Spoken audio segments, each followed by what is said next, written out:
Good evening. We begin with the view over downtown Portland, where for another day you did not want to take a whiff as the Rose City suffered with miserable air thanks to wildfires burning in the Pacific Northwest. We should mention a bit further north, the Emerald City today capturing that most undesirable of rankings, the worst air quality in the world. Well, thanks for joining us. We'll have an update on the Nakia Creek fire in just a moment. But first, Chief Meteorologist Matt Zaffino joins us now. Matt, there is some hope just around the corner. It looks like things are already starting to clear out. It's gotten a lot better as we've gone through the evening hours tonight. In fact, we're no longer in the unhealthy category in Portland. I'm going to take you back to about 6:30 this evening. Seattle was number 1. Portland was still number 4 on the list of the worst cities in the world with the worst air, okay? But we improved dramatically. This was about 7:30. We had jumped all the way down to 12th worst. So again, we continued to drop in the rankings there. Right now, we're like 46th, 47th worst, so we've dropped even more. And if you take a closer look at it, these are the DEQ air monitoring stations around town. Many of them are in green already, showing good air quality. I mean, look out at Hillsborough, it's 13. That's really low. Some of the downtown areas still hovering in the moderate category, but we've made major improvements. We no longer have red dots in the Portland area. 4 of the 6 stations closest into the core of downtown are all in the good the good category for air quality now too. Still some unhealthy air down around Salem and up in the Cascades closer to the fires, but even Seattle is seeing some improvement tonight, and that trend is going to continue. This is what it looked like as the smoke was beginning to clear over downtown Portland right around sunset. You can see it happening as the air was getting cleaner kind of by the minute as the westerly winds were kicking in. Our smoke model taking it all out of here by early in the morning hours. Smoke only confined to areas right around the fires themselves, and that smoke will get pushed off to the east as opposed to from the east to the west, which began this bad air quality episode over the weekend with the east wind. So it's happening. The smoke is clearing tonight from west to east. Many areas have already seen their air quality improve dramatically into a good category.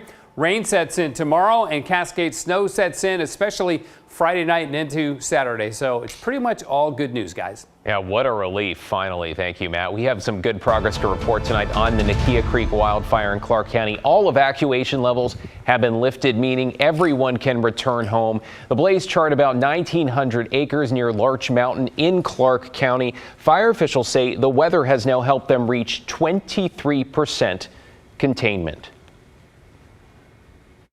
Really, that's been our main goal since we've gotten here, is to get a line around the fire, to keep it as small as we possibly can, put it out as quickly as we can, protect the natural resources in this area, and then keep the community safe and keep homes where they're at.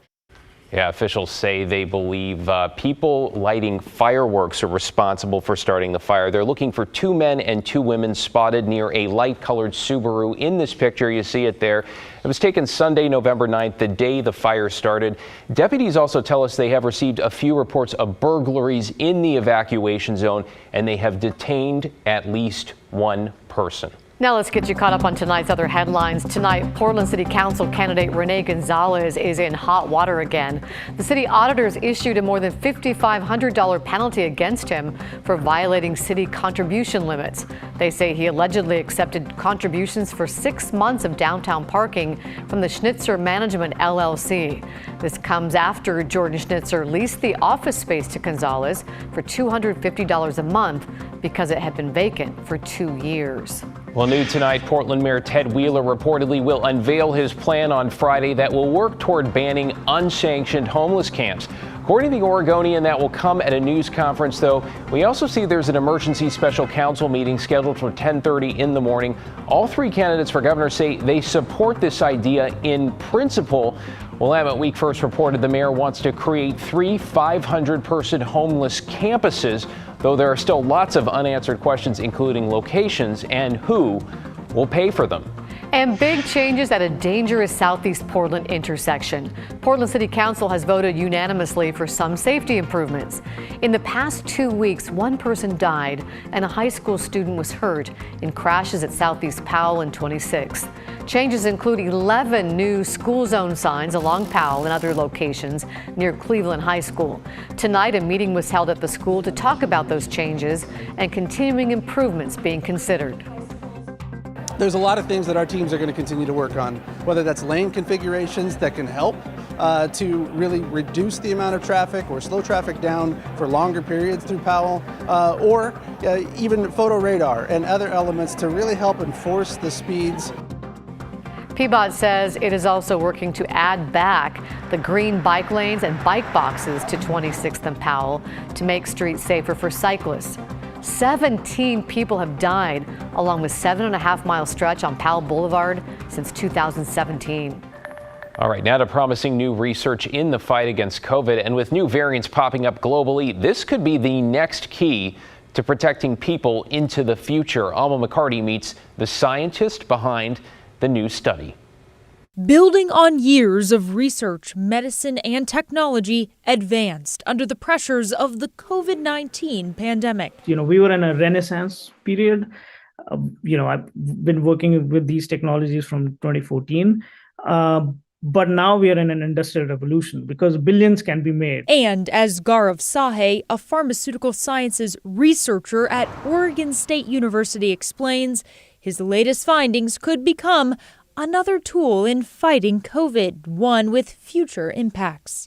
Tremendous potential that has been unleashed for a lot of different diseases. His team's work is twofold. First, they've found a way to block multiple COVID variants. It works by introducing so-called decoy enzymes to the body, which bind to the coronavirus spike proteins and prevent the virus from latching onto healthy cells in the lungs. Virus doesn't recognize the real place that it wants to enter, but goes into this decoy and is taken out of the system. And second, they found the treatment can be turned into an aerosol, like a nasal spray, and inhaled. Animal testing shows the results are promising. Pretty rapid. As soon as someone has COVID, within 2 hours, the protein will start forming and start doing its job and hopefully, start making people feeling better. The mRNA treatment is possibly a couple of years away from being available to human patients, but Sahay says these findings are just the beginning in helping ward off COVID and address other illnesses. Laurel? So exciting, and it's happening right here in Oregon. Thank you, Alma. Now to an update on some staff shortages in the veterinary industry that has been causing places like Dove Lewis to shorten their emergency room hours. Now the Oregon Humane Society has just finished a huge expansion project that will provide some relief for people who need to get care for their animals. The $40 million project was mostly funded by donors. The new veterinary hospital opened early this week, with the demand being very high. The hospital is 14,000 square feet. It has 10 exam rooms, a full dental suite, 6 surgery tables, and an ICU. The project also includes a behavior and rescue center and the Animal Crimes Forensic Center. We're experiencing some of the staffing shortages just like everywhere else. Fortunately, we're very well staffed with veterinarians. We're pretty well staffed with most of our support staff. The problem with CVTs is it's a national shortage. The Behavior and Rescue Center will open next month. The Animal Crimes Forensic Center will be fully operational by the end of the year. Now, the hospital would prefer that people make appointments if you can, but they do accept walk-ins. Well, the first snow of the season is headed for the Cascades today. Mount Hood Meadows, no, those are not pictures from today, by the way. They announced their opening day. That'll be Friday, November 25th, the day after Thanksgiving. They are hoping, conditions permitting, night skiing will start in mid-December. That would be too much if it was today, October 20th.